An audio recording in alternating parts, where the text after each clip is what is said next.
지난주 저는 한 영화를 보며 깊은 질문을 마음에 품게 되었습니다. 과연 성경 이야기는 오늘 우리에게 어떻게 다가와야 하는가? 라는 질문이었죠. 킹 오브 킹스라는 애니메이션 영화였는데 미국에서 큰 인기를 얻었다는 기사를 보고 기대하며 영화관으로 향했습니다. 하지만 막상 영화가 시작되자 영상과 오디오는 훌륭했지만 내용이 마음에 와닿지 않았습니다. 어느새 저는 졸고 있었죠. 예수님의 이야기가 눈앞에 펼쳐지는데도 졸음이 쏟아지는 것이 의아했습니다. 문득 16년 전 아내와 함께 크리스마스 캐롤을 보다가 졸았던 기억이 떠올랐습니다. 공교롭게도 두 영화 모두 찰스 디킨스의 작품이었습니다. 영화를 보고 나오면서 성경 속 놀라운 이야기들이 왜 때로는 우리에게 깊이 와닿지 않을까 하는 아쉬움이 컸습니다. 200년 전 찰스 디킨스는 아이들에게 성경 이야기를 들려주기 위해 우리 주님의 일생을 집필했던 것이죠. 찰스 디킨스가 살던 빅토리아 시대는 경제적으로 번영했지만 빈부격차가 심하고 종교적으로는 경건을 중시했지만 실제로는 정반대의 일들이 만연하던 시기였습니다. 디킨스는 인간의 양심이 회복될 수 있음을 담은 소설 크리스마스 캐롤과 올리버 트위스트를 썼습니다. 그의 책 우리 주님의 일생 또한 교리보다는 예수님의 인간적인 면을 부각하려는 의도로 기록되었을 것입니다. 디킨스는 자신의 시대에 성경에서 꼭 필요한 내용이 그것이라고 생각했던 것 같습니다. 하지만 제가 그의 원작을 바탕으로 한 영화를 보면서 감동을 받지 못한 것은 단지 피곤해서만은 아니었습니다. 200년 전 디킨스가 성경에서 읽어낸 주제가 오늘 저의 고민과 과제의 빛을 제공하지 않기 때문이 아닐까 생각했습니다. 성경은 만고 불변의 진리를 담고 있지만 각 세대는 자기 시대의 과제에 대해 성경이 들려주는 지혜와 교훈을 발견해야 합니다.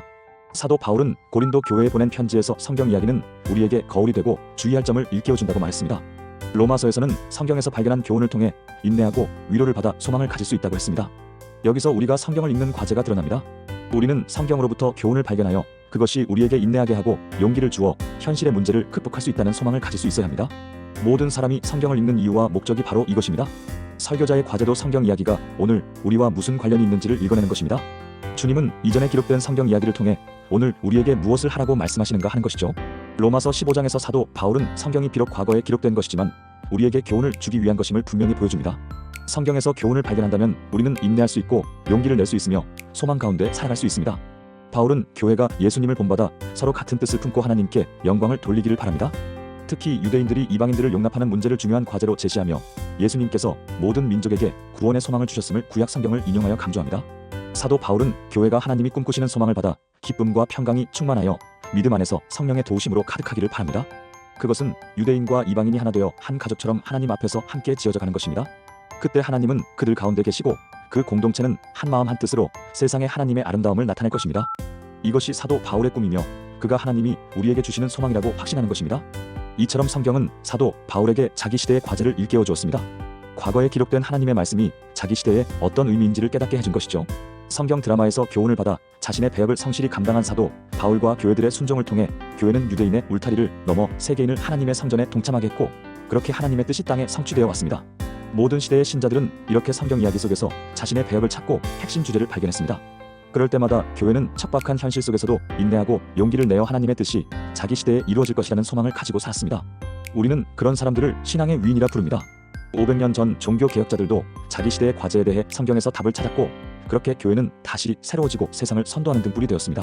그러나 기독교 역사를 돌아보면 어떤 사람들은 참신한 마음으로 성경을 대하지만 다른 사람들은 과거에 발견된 교리에 매여 자기 시대의 과제가 아닌 과거의 과제에 대한 답을 강요하기도 했습니다. 그럴 때마다 현실은 왜곡되고 사람들은 고통을 겪었습니다. 성경의 모든 이야기는 바로 이 두 입장의 차이에서 오는 갈등에 대해 들려줍니다. 그 갈등 속에서 예언자들은 고난받고 죽임을 당했지만 하나님의 뜻을 발견하고 자신을 바친 사람들의 순종을 통해 생명의 역사는 계속 이어져 왔습니다. 그리고 오늘 우리가 그 생명에 이어달리기에 주자로 나섰고 그 생명을 살리는 무대에서 배역을 맡았습니다. 여러분은 이 위대한 성경 드라마 속에서 여러분의 배역을 발견하셨습니까?